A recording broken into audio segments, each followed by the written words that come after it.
All right, everyone, welcome back to the show. Talking about the median home price today and the fact that it has come down a little bit. We'll get to that stat momentarily. If you wouldn't mind, subscribe to the channel, drop us a comment. You can hit the like button. It's that little thumbs up one, and all that stuff helps out the channel. And if you're really feeling like, man, this channel is the best thing on the internet, which is a lie, you can hit the little bell notification and it's going to tell you, the damn YouTubes are going to tell you when we drop a new video. So, as mentioned, the median home price has dropped. It peaked in June, this year, June, at $450. To be honest, I'm surprised that it didn't peak a little sooner than that. I figured April or May would have been the peak, but I guess we're splitting hairs at that point. But it peaked at $450, which is, pretty wild when you think about the median home price for the country being $450. But in October, it has dropped to $425, which is good. Even as someone who owns a home, who's, we're all always in the boat of going like, go, go, go, like everything push higher because you got more money in your house. You don't think about the flip side that if you sold your house, you're still dealing with now the increased home prices. But I think that's good. I'm glad that it's come down about 25 grand. I'm hoping it drops another 25 grand. If I can be honest with you, I'm hoping we can get the median home price down from about 450 to 4, which would represent a little over 10%, maybe 12.5% off the top of my head, price reduction. That would be good. Right now, we're probably sitting around that, maybe, I don't know, 6% price reduction, something like that. But that is good. That is a good thing. Also, the average time on market has risen, and this is frankly, to me, almost the more stunning one, to 51 days. So the rise in interest rates has slowed down so much in the way of the buyer pool that I don't know what the average days on market nationwide was. I can tell you locally, it seemed like a house wouldn't even last 5 days when you went through that peak run from COVID up until spring this year. But now the average time on market being 51 days. Again, that slowdown in the days in market, or that, I guess, increase actually in the days on market, is where that price reduction is coming from, right? It's a simple linear thing here, which is the longer something is on the market, the lower that price is typically going to be, assuming someone is willing to accept that lower price, unless they simply get priced too low, in which case they just might not sell their house. But the other reality I would remind you of is the national stats don't really matter. If you live in Tulsa, Oklahoma, you shouldn't really care what happens in Boise, Idaho.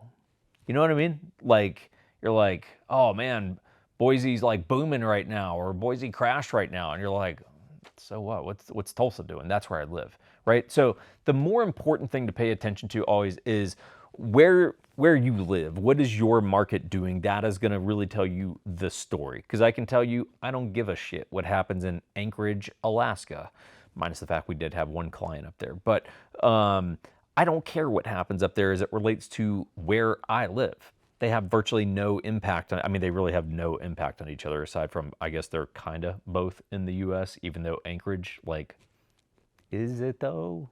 Is it though? Is that really the US? Because I just had to ship a box up there the other day that weighed 10 pounds and it was $72. So is this the US? Because $72 to ship a package, not including the actual packaging cost, which would be another 10, so $82 to ship a package in the US that weighs 10 pounds?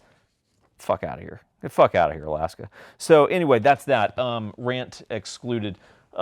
If you need real estate help, I would appreciate it if you would let us know that. We can service basically the whole country, even, again, Alaska, which is kind of sort of not even in the U.S. So just go to 1911syndicate.com. You can check that out. I can't remember if I already talked about this, so if I did, forgive me, but this is probably like the latest kind of like cool guy bottle that I was able to get just because I live 45 minutes from the distillery, so I can go there. This is from High West, that it's called the Prisoner Share. The Prisoner Wine Company is based out of California, and it's definitely one of those kind of like trendy wine companies from my understanding. And so the Prisoner Wine Company linked up with High West, and basically they aged the bourbon, or finished it, I should say, or rye. Rye? Yeah. Straight whiskey. You see, they don't tell you. That's a problem with High West. A blend of straight whiskeys finished. It's just like, that's a problem, man. High West needs to do a lot better about disclosing things. Because here's what I can tell you about High West. You guys want to know the truth? Shit talk real quick. High West does not make a lot of their own products. A lot of their stuff is made by, sourced from MGP in Indiana and Bardstown Bourbon Company in Bardstown, Kentucky, right? So this bottle coming in at $175, most expensive bottle that High West has ever put out. In my opinion, I have tried it now, is overpriced. This was an overpriced, really, like, you know, overpromise, underdeliver kind of thing. That's, in my opinion, what this is. It's not bad, but it's not $175. And it's like, again, there's no age statement. We don't know how old any of the stuff is. We don't know where it's sourced from. We don't know how long it was aged in these wine casks.